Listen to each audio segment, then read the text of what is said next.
Assalamu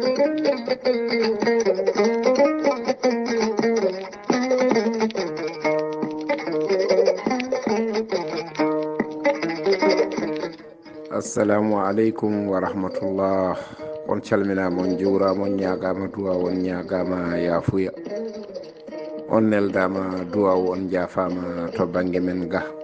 Weltare ɓiɓɓe fulɓe andu diine maɗa fedde heblo sukaɓe Afrique.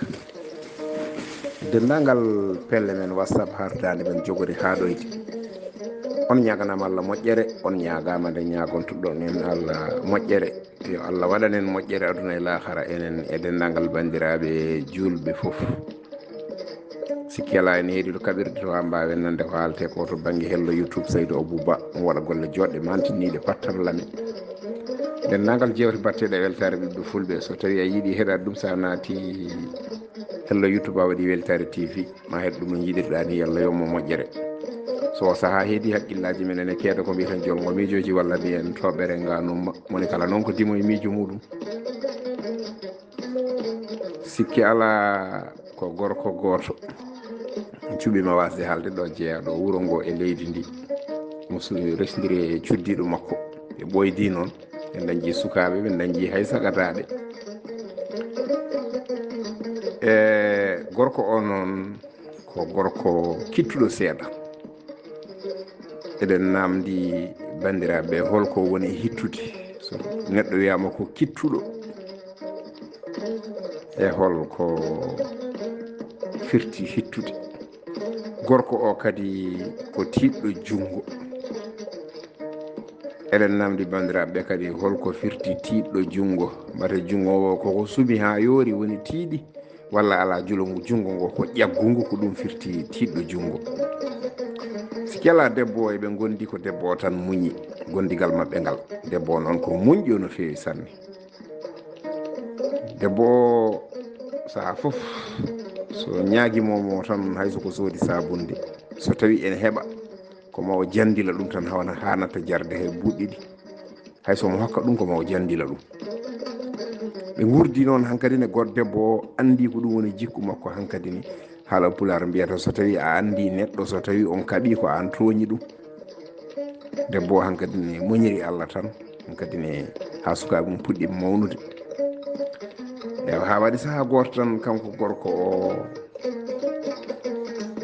o yi suka debbo goɗɗo tan o jarriba e mum sanne.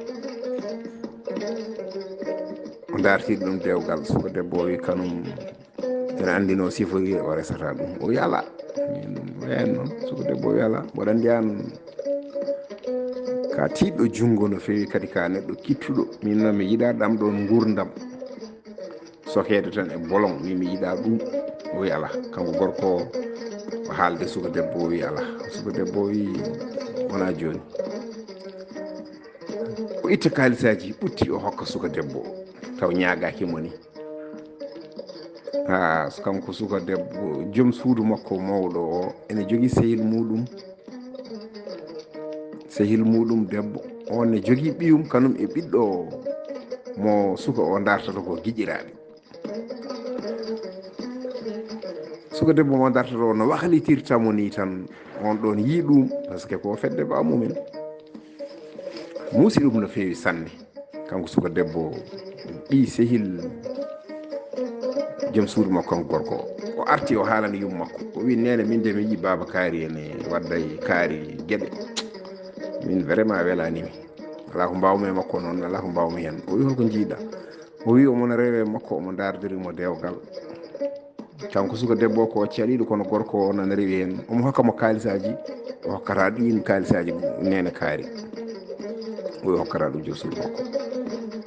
O wi deƴƴir noon tan.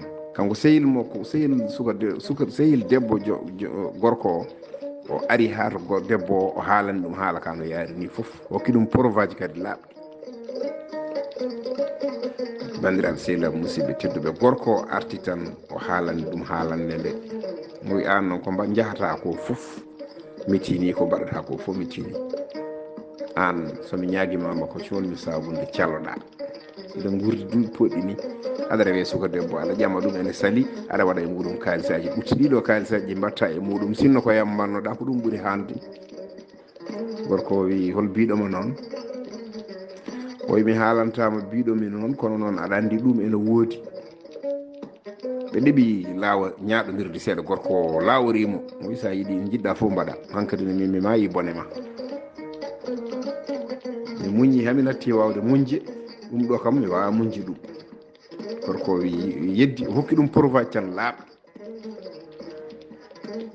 gorko o noon himmiri tan wi ko maw haalana ɗum tan biiɗo noon bandiraɓe sehilaɓe musidɓe tedduɓe koɗo haala ka woni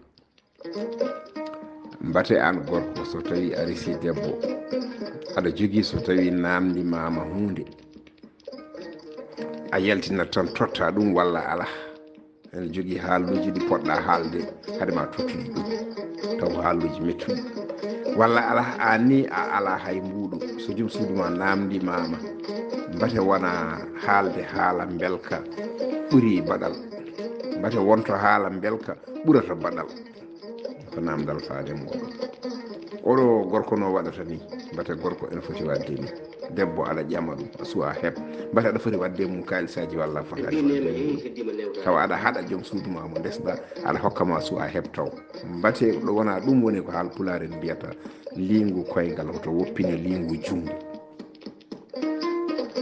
oɗo suka debbo sehil oɗo debbo ƴameteɗo ne hokke kalisaji mbate omo foti yaade o haalana yummakko yo haalano sehil muɗum o wonde baba kaari ene waɗa ɗeɗo gueɗe mbate kanko ɗum on foti haaloyde ɗum walla fotani haaloyde ɗum sene jaabe ko noon jaaboto mbate oɗo suka debbo mo oɗo gorko rewi so tini oɗo sehil makko o yeehi haalonoyi joom suudu haalonoyi yummum haalonoyi joom suudu sehil dokkowoma kalisaji o mbate cehilagal mabɓe ene kontina walla kontinta sene jaabe ko onon jaaboto mbate oɗo gorko o wi oɗo debbo ko ma haalanamo kalan ɗum mbate o haalat tan kalanɗomo o walla ala o woppirat noon tan mbate kadi so haali o addata kirec hakkude makko e debbo sehil makko debbo garɗo haalanimo o so tawi ene jaabe ko onon jaaboto so tawi wonko weñi haala hen noon wona ɗum wonno saago men ko neɗɗo way noon neɗɗo ne mankina so wonko feewi en koto Allah to Allah ko pewɗo pewnowo